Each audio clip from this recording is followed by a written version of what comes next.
आज मैं आप सभी से ये बोलूं कि आप मैथ्स की कोई भी कैलकुलेशन मात्र 5 सेकंड के अंदर कर सकते हो, चाहे वो डिवीजन हो, मल्टीप्लिकेशन हो, एडिशन हो या फिर सब्ट्रैक्शन हो। सुन के शॉक लग रहा है ना? चलो इसी को समझाने के लिए मैं तुम्हें एक बड़ी इंटरेस्टिंग वीडियो दिखाता हूं। एक 3 डिजिट नंबर बताएं। 358 मल्टीप्लाइड बाय 2864 हुआ आंसर, मल्टीप्लाइड बाय 9 आंसर हुआ 25776। ये वीडियो आपने देखी? क्या आपने नोट करा कैसे ये स्टूडेंट बड़ी बड़ी कैलकुलेशंस को एक एक सेकंड के अंदर कर पा रहा था? और ऐसे ना बहुत सारे लोग हैं इंडिया के अंदर जिनको हम ह्यूमन कैलकुलेटर्स बोलते हैं। तो आखिर क्या इन लोगों की ब्रेन पावर, इनकी दिमाग की शक्तियां बहुत ज्यादा होती हैं? तो इसका आंसर है नहीं, इनकी ब्रेन पावर ज्यादा तेज नहीं होती। रियलिटी ये है ना कि इनको कुछ वैदिक मैथ की टेक्निक्स आती हैं, कुछ ऐसी टेक्निक्स जिनकी मदद से कोई भी कैलकुलेशन आप भी 5 से 10 सेकंड के अंदर कर सकते हो। तो चलिए आज वही सारी वैदिक टेक्निक्स मैं आप सभी को बताने वाला हूं। Kids don't understand math because we've been teaching it as a dehumanized subject. तो वेदों में विज्ञान नहीं है, वेद ही विज्ञान है।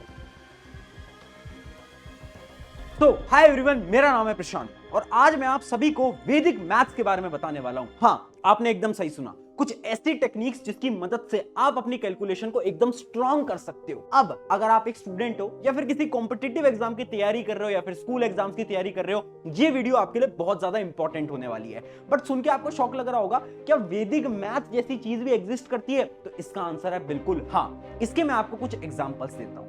हनुमान चालीसा जो कि बहुत साल पहले लिखी गई थी, उस हनुमान चालीसा के अंदर ही सूर्य से पृथ्वी तक का जो दूरी है, जो डिस्टेंस है, वो बताया गया था। और आज के समय पर जब उस दूरी को कैलकुलेट किया गया, उस डिस्टेंस को कैलकुलेट किया गया, तो सब शॉक हो गए थे क्योंकि वो डिस्टेंस एकदम एक्यूरेट था। और ये सिर्फ एक कहानी नहीं है, इसके अलावा ऋग्वेदा जो कि बहुत साल पहले लिखी गई थी, उसके अंदर भी स्पीड ऑफ लाइट के बारे में जिक्र था। यानी वहां पर लिखा गया था कि जो स्पीड ऑफ लाइट है वो इतनी होती है, और जो आज के समय पर कैलकुलेट करी गई तो पता चला जो स्पीड ऑफ लाइट है, जो कि है 3 × 10⁸ मीटर पर सेकंड, वो एकदम करेक्ट है, जो कि इतने साल पहले लोगों ने खोज लिया था। तो आखिर उस समय पर मैथ इतनी स्ट्रांग कैसे थी? वो इस वजह से क्योंकि उस समय पर वो लोग वैदिक साइंस और वैदिक मैथ को फॉलो करते थे। और वही कुछ टेक्निक्स मैं आपको बताने वाला हूं। बेसिकली वैदिक मैथ्स के भी 4 पार्ट होते हैं। पहला होता है मल्टीप्लिकेशन, दूसरा है एडिशन, तीसरा है सब्ट्रैक्शन और चौथा है डिवीजन।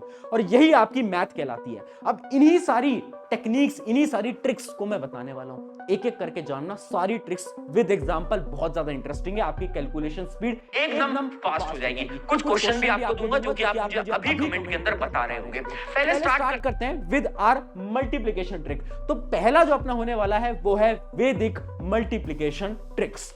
अब उसको मैं समझाता हूं एक बड़े अच्छे एग्जांपल्स के साथ। इमेजिन करो आपके एग्जाम के अंदर कहीं पर भी आपसे कोई वैल्यू को मल्टीप्लाई करने के लिए बोला जाए, जैसे कि इतनी बड़ी वैल्यू 41 × 23। अब होगा क्या, जैसे हम इतनी बड़ी वैल्यू देखते हैं ना, तो हमारा दिमाग एक तो चकरा जाता है। हम ये सोचते हैं कि ठीक है, इसको कैलकुलेट करना पड़ेगा और बहुत समय आपको लगता होगा क्योंकि आप पूरा कैलकुलेशन करते होगे जैसे कि आपको स्कूल में सिखाया जाता है। बट वैदिक मैथ एकदम डिफरेंट है। वैदिक मैथ में इसके एक बहुत अच्छी ट्रिक है जिससे कि तुम किसी भी नंबर को मल्टीप्लाई करोगे और वो भी सिर्फ 10 से 15 सेकंड के अंदर। ट्रिक क्या बोलती है, देखो सबसे पहले तुम्हें क्या करना है, जो भी तुम्हारे नंबर्स हैं उनकी पहली डिजिट को आपस में क्या कर देना है, मल्टीप्लाई कर देना है। जैसे कि आप यहां पर आराम से देख सकते हो, 4 × 2 को मैंने क्या करा है, स्टेप 1 के अंदर मल्टीप्लाई कर दिया है, जो कि आंसर आ गया 8। स्टेप 2 क्या बोलता है, स्टेप 2 के अंदर आपको उन डिजिट्स को क्रॉस मल्टीप्लाई करके ऐड करना है। यानी ये जो 4 है इसको आपको इस 3 से मल्टीप्लाई करना है, और ये जो 1 है इसको आपको इस 2 से मल्टीप्लाई करना है और इन दोनों को जोड़ देना है। अब ये तो आप बड़ी आसानी से कर सकते हो। 4 को 3 से मल्टीप्लाई करा 12 आता है, सबको पता है। 1 को 2 से करा 2 आता है, सबको पता है। और इन दोनों को आपस में क्या कर देना है, जोड़ देना है। ये आ गया आपका स्टेप 2। स्टेप 3 के अंदर हम जो लास्ट की डिजिट्स हैं उनको मल्टीप्लाई कर देते हैं, यानी 1 × 3। 1 × 3 करोगे डायरेक्टली आंसर आ जाएगा 3। अब पहला स्टेप के अंदर 8, 1, 4 और लास्ट के अंदर 3। अब आपको क्या करना है, यही आपका आंसर कहलाएगा। कैसे आंसर कहलाएगा, ये क्या टेक्निक हो गई, देखो अब ध्यान से समझना। आपको नंबर लिखने के लिए क्या करना है, सबसे पहले आपको लास्ट डिजिट लिखनी है। आपने लिखा 3, फिर आपको स्टेप 2 पे आना है, आपको ये 4 लिखना है। अब ये जो एक नंबर बचा ना, इसको आपको आगे कैरी फॉरवर्ड कर देना है, यानी आगे भेज देना है, ठीक है। और यहां पर आपको लिखनी है 8, यानी 2, 3। 1 × 3 करोगे डायरेक्टली आंसर आ जाएगा 3। अब पहला स्टेप के अंदर 8, 1, 4 और लास्ट के अंदर 3। अब आपको क्या करना है, यही आपका आंसर कहलाएगा। कैसे आंसर कहलाएगा, ये क्या टेक्निक हो गई, देखो अब ध्यान से समझना। आपको नंबर लिखने के लिए क्या करना है, सबसे पहले आपको लास्ट डिजिट लिखनी है। आपने लिखा 3, फिर आपको स्टेप 2 पे आना है, आपको ये 4 लिखना है। अब ये जो एक नंबर बचा ना, इसको आपको आगे कैरी फॉरवर्ड कर देना है, यानी आगे भेज देना है, ठीक है। और यहां पर आपको लिखना है 8, और इस 8 में इस कैरी को जरूर जोड़ देना। तो ये आ गया आपका 9, 4, 3। अब कैलकुलेटर से जरा चेक करके बताओ, क्या यही आंसर आएगा? बिल्कुल यही आएगा। यानी इस ट्रिक की मदद से अभी आपको थोड़ी सी कॉम्प्लिकेटेड लगी होगी, बट अगर आपने इसको ट्राई करा ना, तो आप वो जो लोग बोलते हैं ना कि कैलकुलेशन दिमाग के अंदर कैसे होती है, ह्यूमन कैलकुलेटर, वो यही मेथड्स को फॉलो करते हैं। एक और क्वेश्चन दूंगा जिसकी मदद से आपको और क्लियर होगा। ये आ गया आपका अगला क्वेश्चन, जो कि है 9 इंटू 89। मान लो एक नंबर है 9 और उसको 89 के साथ मल्टीप्लाई करना है। अब इसकी क्या कैलकुलेशन होगी? सबसे पहले तो आपको इस 9 को लिखना है 09, ठीक है, क्योंकि हम दो को मल्टीप्लाई कर रहे हैं। तो 09 लिख लिया और यहां पर लिख लिया 89। अब ट्रिक को ध्यान से समझना, वही ट्रिक है। सबसे पहले क्या करेंगे, पहले नंबर्स को मल्टीप्लाई कर देंगे। 0 इंटू 8 0, तो स्टेप 1 तो आ गया अपना 0। फिर आपको क्या करना है, क्रॉस मल्टीप्लाई करना है, यानी इस 0 को तो आपको किससे मल्टीप्लाई करना पड़ेगा, इस 9 से, और इस 9 को आपको इस 8 से मल्टीप्लाई करना पड़ेगा, है ना। तो इन दोनों को आपको ऐड करोगे तो आपका आ जाएगा क्या, 72, ठीक है। अब लास्ट क्या होता है, लास्ट होता है आपकी लास्ट की डिजिट्स को मल्टीप्लाई करना, यानी 9 इंटू 9 जो कि आएगा 81। अब फाइनल आंसर कैसे, इसका 1 लिखो और जो 8 है उसको आगे कैरी फॉरवर्ड कर दो।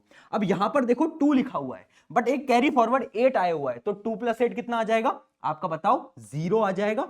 और इनका 1 आगे कैरी फॉरवर्ड हो जाएगा, और साथ में वापस से आप 1 जोड़ दोगे जो कि कैरी फॉरवर्ड था, तो ये आ गया आपका 801। क्या आ गया, 801। एक बार आप जाकर कैलकुलेट करना कैलकुलेटर से, डायरेक्टली आपका यही आंसर आ रहा होगा। तो ये है बहुत बेहतरीन टेक्निक्स, कितने बड़े बड़े नंबर्स को तुम आसानी से बहुत कम समय के अंदर मल्टीप्लाई कर सकते हो। अब यहीं पर ही मैं तुम्हें एक होमवर्क देना चाहता हूं। होमवर्क नहीं है, अभी तुम वीडियो को पॉज करोगे, कमेंट में बताओगे, ट्रिक को अप्लाई करोगे और मुझे कमेंट में बताओगे इसका आंसर क्या आएगा। क्वेश्चन है 63 इंटू 21। ये हो गई आपकी मल्टीप्लीकेशन वैदिक टेक्निक्स। अब बात करते हैं हम कुछ एडिशन की वैदिक टेक्निक के बारे में, और यही है अपना